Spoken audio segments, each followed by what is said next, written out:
Langkah yang pertama yaitu terkait pengidentifikasian masalah yang terdapat di Kecamatan Semin, yaitu terkait kurang optimalnya kinerja pegawai pemerintahan Kecamatan Semin. Langkah yang selanjutnya yaitu terkait pendefinisian masalah yang dihadapi oleh Kecamatan Semin terkait kinerja pegawai, yaitu ada beberapa indikator kinerja pegawai yang belum optimal. Yang pertama yaitu terkait kualitas tingkat kesalahan, kerusakan, dan kecermatan. Tingkat kesalahan, kerusakan, dan kecermatan masih sering dijumpai. Pegawai sering melakukan kesalahan kerja karena disebabkan kurang kecermatannya dalam mengerjakan tugas yang diberikan. Lalu indikator yang kedua yaitu terkait kuantitas jumlah pekerjaan yang dihasilkan. Kuantitas adalah jumlah pekerjaan yang dihasilkan. Dalam hal ini, kinerja pegawai tidak mampu mengerjakan berbagai pekerjaannya yang diberikan, sehingga memerlukan bantuan orang lain dalam mengerjakan tugas.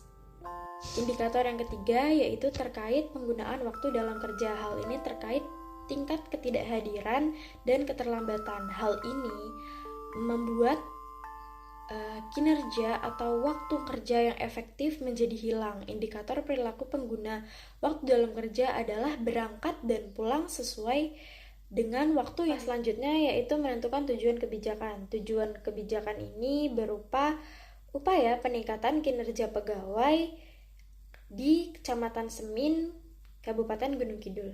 Selanjutnya, setelah menentukan tujuan kebijakan, yaitu identifikasi solusi alternatif. Kami sudah mengidentifikasi berbagai solusi yang dimana dirasa dapat menyelesaikan masalah terkait kurangnya kinerja pegawai di Kecamatan Semin. Yang pertama yaitu terkait komunikasi yang baik antara pimpinan dan bawahan, pemberian bimbingan dan pengawasan kepada pegawai, pemberian sanksi terhadap pegawai yang melakukan pelanggaran, pelatihan dan pengembangan. Selanjutnya yang terakhir yaitu penilaian kepuasan kinerja pegawai. Selanjutnya yaitu analisis solusi teridentifikasi. Dari hasil evaluasi masing-masing solusi alternatif, terdapat beberapa pertimbangan terkait kelebihan, kekurangan, dan dampaknya terhadap masalah yang dihadapi. Yang pertama, komunikasi yang baik antara pimpinan dan bawahan. Kelebihannya, 1. Meningkatkan pemahaman bersama tentang tujuan dan harapan. Kedua, memperkuat hubungan kerja dan kepercayaan. Yang ketiga, meminimalkan kesalahpahaman dan konflik. Lalu kekurangannya, yang pertama memerlukan waktu dan usaha untuk membangun komunikasi yang efektif. Yang kedua, tidak selalu berhasil jika ada perbedaan kepribadian atau gaya komunikasi. Lalu dampaknya terhadap masalah yaitu kelebihan komunikasi dapat mengurangi ketidakjelasan dalam tugas, tujuan, mengurangi konflik, dan meningkatkan koordinasi. Namun, kekurangan komunikasi dapat menyebabkan kesalahan interpretasi, ketidakpahaman, dan ketidaksetujuan. Yang kedua, yaitu pemberian bimbingan dan pengawasan kepada pegawai. Kelebihannya, 1. Meningkatkan kinerja pegawai dengan memberikan arahan dan umpan balik. Yang kedua, memastikan pekerjaan dilakukan sesuai standar dan prosedur. Kekurangan dari pemberian bimbingan ini yaitu terlalu banyak pengawasan dapat mengurangi otonomi dan motivasi pegawai. Selain itu, memerlukan waktu dan sumber daya manajemen. Kemudian, ada dampak terhadap masalahnya. Yang pertama, bimbingan dan pengawasan yang efektif dapat mengatasi masalah kinerja dan memastikan pencapaian tujuan. Lalu, terlalu banyak pengawasan dapat menghambat kreativitas dan inisiatif pegawai. Yang ketiga, ada pemberian sanksi terhadap pegawai yang melakukan pelanggaran. Kelebihan dari pemberian sanksi ini yaitu meningkatkan disiplin dan memastikan pegawai mematuhi aturan perusahaan atau regulasi yang berlaku. Selain itu, sanksi yang tegas dapat memberikan efek jera kepada pelanggar dan mencegah pelanggaran berulang. Kemudian, kekurangannya ada sanksi yang terlalu keras dapat merusak hubungan antara manajemen dan pegawai. Selain itu, jika sanksi diberikan tanpa pertimbangan yang adil, ini dapat menimbulkan ketidakpuasan dan tidak kepercayaan. Lalu ada dampak terhadap masalahnya. Yang pertama, sanksi dapat memperbaiki perilaku pegawai dan mengurangi pelanggaran. Yang kedua, jika pelanggaran berulang atau serius, sanksi berat seperti pemutusan hubungan kerja atau PHK dapat diberlakukan. Yang keempat, ada pelatihan dan pengembangan. Kelebihan dari pelatihan dan pengembangan ini yaitu 1. Meningkatkan keterampilan dan kompetensi pegawai. Yang kedua, mendorong inovasi dan adaptasi terhadap perubahan. Namun pelatihan dan pengembangan ini memiliki kekurangan, diantaranya biaya dan waktu pelatihan. Selain itu tidak selalu menghasilkan perubahan yang signifikan. Kemudian dampak terhadap masalahnya, yang pertama, pelatihan yang relevan dapat mengatasi kekurangan, keterampilan, dan pengetahuan pegawai. Yang kelima atau yang terakhir yaitu penilaian kepuasan kinerja pegawai. Penilaian kepuasan kinerja pegawai memiliki kelebihan. Yang pertama, memberikan wawasan tentang kebutuhan dan harapan pegawai.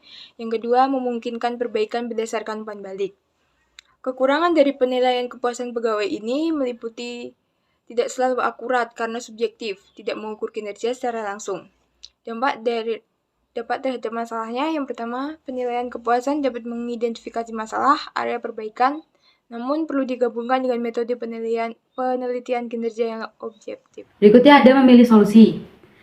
Berdasarkan analisis kami, solusi yang sesuai dengan tujuan kebijakan, yaitu dalam memberikan pelatihan yang sesuai. Pegawai dapat mengembangkan keterampilan yang relevan dengan tugas-tugas mereka, meningkatkan pemahaman tentang proses kerja, dan menghasilkan pekerjaan yang lebih berkualitas.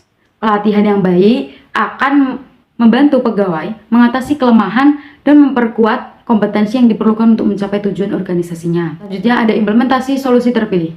Dalam implementasi solusi terpilih, kami memiliki 4 implementasi solusi, yaitu yang pertama melakukan pendampingan terhadap pegawainya berupa perubahan mindset, diskusi, dan sering komunikasi. Kemudian yang kedua mengadakan studi banding kecil-kecilan antara teman-teman yang dipandang lebih mumpuni dan mempunyai kualitas yang tinggi dalam menyelesaikan pekerjaan yang baik. Yang ketiga, mengirim pegawai untuk mengikuti pelatihan-pelatihan seperti seminar ataupun diklat tentang sumber daya manusia. Dan yang terakhir, melakukan evaluasi kinerja setiap minggu.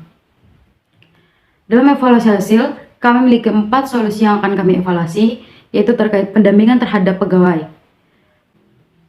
Solusi ini menurut kami berhasil, di mana dampak positifnya pegawai memiliki perubahan mindset yang lebih positif, komunikasi lebih baik, dan lebih termotivasi. Kemudian dampak terhadap masalah, pendampingan yang efektif dapat membantu mengatasi masalah kinerja dan memperkuat hubungan antara pimpinan dan bawahan. Yang kedua, ada evaluasi kinerja mingguan. Solusi ini juga berhasil. Dampak positifnya pegawai mendapat umpan balik secara rutin, memahami rasa perbaikan, dan dapat mengukur progres kinerja. Selanjutnya, dampaknya terhadap masalah, evaluasi kinerja yang teratur, membantu mengidentifikasi masalah dan memastikan pencapaian tujuan. Yang ketiga, ada pelatihan dan diklat sumber daya manusia. Solusi ini berhasil, di mana dampak positifnya pegawai meningkatkan keterampilan dan pengetahuan terkait sumber daya manusia yang dapat diterapkan dalam pekerjaan sehari-harinya. Kemudian dampak terhadap masalah, pelatihan yang relevan membantu mengatasi kekurangan keterampilan dan meningkatkan kualitas pekerjaan. Dan yang terakhir, yaitu studi banding. Studi banding ini menurut kami juga berhasil. Dampak positifnya pegawai mendapatkan wawasan dari praktek-praktek terbaik dan dapat mengadopsi strategi yang efektif dari teman-teman yang lebih mumpuni.